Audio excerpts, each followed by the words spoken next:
बिटिसिआ मा जानो थांगासिनो दं जोबनायनि लामायाव मोनफा मोनफा बे फाइलावनो दङ रायजोफोर पेपाराव नायदो मा लिरदों नै 4 বছর কার্যকরী নহল বিটিআরর চুক্তির এটাও দফা मिथिबाय मोनसेबो दफा जायाखैसै होननानै दिनै दिल्लीयाव बिथांमोना दिनै बुंहैदों बिटिसिआ जोबस्रांनायनि लामाया नैबे फाइलावनो रोखा रोखा दंजोबो आरो बेजों लोगोसे थांनाय साननैसो सिगाङाव गोदान दिल्लीयाव जायनाखि बिटिआर दफानि सोमोन्दै सावरायहैनाय बेवहाय 4 बोसोराव जेबो दफाया मावफुंजायाखै नैबेबायदि फोरमान ओंखारदों पेपारनि गेजेरजोंहाय दा बेखौबो नोंथांमोननि गेजेरावहाय जायनाखि बिक्रम दैमारी बिथां सारा माबायदि बाथ्रा बुंदों आं दा बेखौ जोबनायहालागै लासैनो फोरमायनायजों लोगोसे भिडिअखौबो होलांनो थांगासिनो दङ दा बेनि सिगां मोनसे खौरांखौ नोंथांमोननि गेजेराव फोसावनो गोसो जागोरो दा जेखि जाया नोंथांमोनखौ दिनैनि नैबे गोदान भिडिअनि गेजेरजों बयखौबो बरायहरलायबाय आसा खालामो नोंथांमोना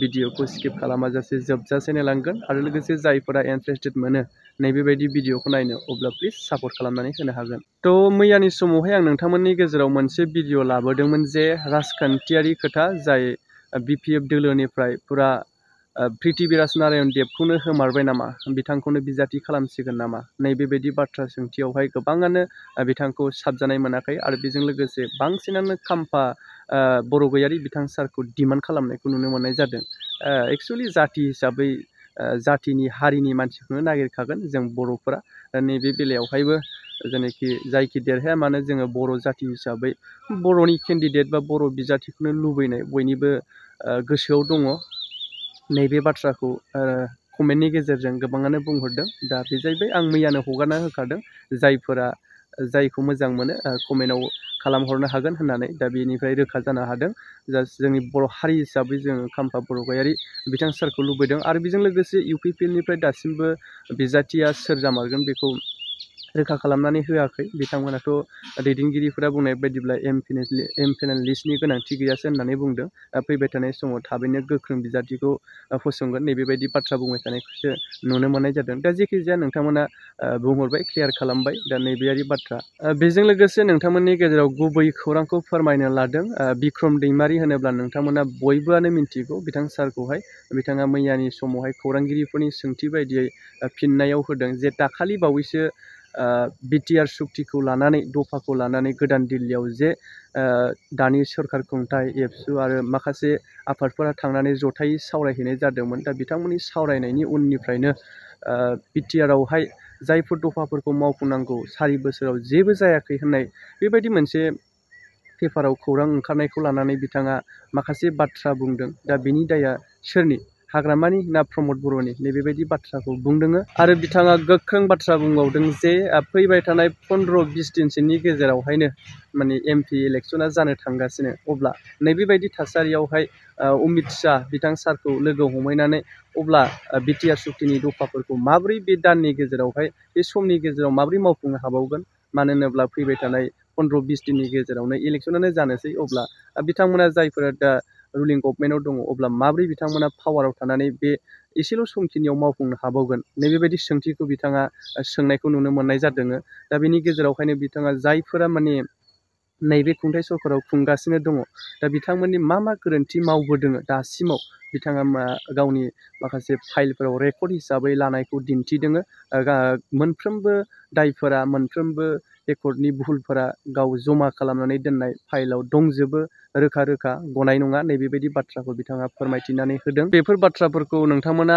आंखौ निजे बुंदों बेबायदि साननो नाङा मानो होनोब्ला नोंथांमोननि गेजेरावहाय जायफोरा जायबायदि बाथ्राखौ बुंदों जाय खौराङा गुबुनजों बुंजाखानाय उदां आरो सैथो खौरां नैबेबायदि बाथ्राखौसो आं नोंथांमोननि गेजेराव लानानै फैयो बेवहाय सोरबा बेक्तिगत सासेखौ जाज खालामनानै आं बाथ्राखौ बुङा दे आं बेखौ आगोलनिफ्रायनो बुंबाय थायो मानो होनोब्ला दाय गोनां जायो दे सोरबा सोरखौबा थोंजों थांखिनानै बाथ्रा बुङोब्ला बेनिखायनो आङो नोंथांमोननि गेजेराव बेखौ माने भिडिअनि गेजेरजों लोगोसे बुंफाबाय थानायबो जायो दा जोंनि गेजेराव राजखान्थि गेलेनाया बेबायदिनो ना जायफोरा जाय हान्जाखौ बबेबा मोनसे एंगेलजों नायनानै बबेबा गोरोन्थि नुबाय नामा बबेबा खामानिफोराव लेहेम बा बबेबा एंगेलैहाय गोरोन्थिया जागासिनो दं नामा नैबेफोरबायदि पइन्टखौसो लाबोनानै बाथ्रा बुङो प्रेस मिटफोरनि गेजेरजों मानो होनोब्ला बे जाबाय प्लास पइन्ट जाय गोरोन्थिखौ बुंनानै राजखान्थियारि गेलेनो रोङो अब्लासो बाहाय पइन्ट फैगोन ना प्लास पइन्ट फैगोन, लोगोसे रायजो राजाफोरजोंबो मोजां मोनजानाय नैबेबायदि थासारिया फैगोन।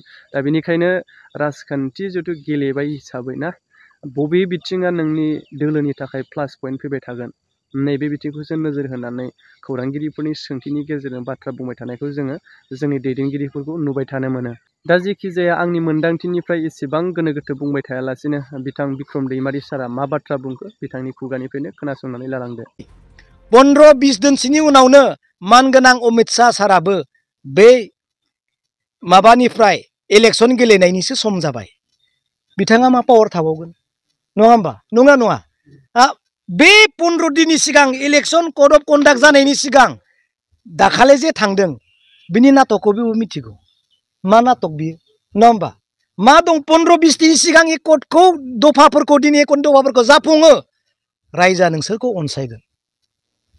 पेपारावनो लिरदों, पेपारावनो लिरनाय दङ, बेयाव पेपाराव लिरनाय दङ। नै पेपाराव नायदो, मा लिरदों नै, 4 বছর কার্যকরী নহল বিটিআরর চুক্তির এটাও দফা।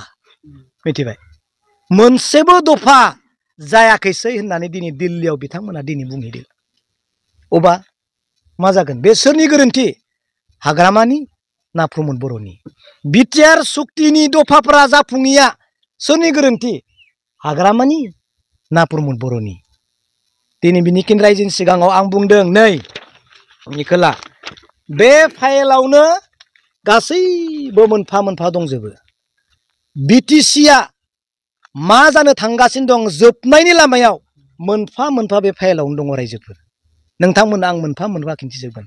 खैथा फाइल नायनो, नै गांसे, नै नाय, बे फाइलाव गासैबो बिटिसिआ जोबनायनि डकुमेन्टसा बेयाव दङ। बिसोर मा मा दाय मावना फैदों बे डकुमेन्टसाव रेडि।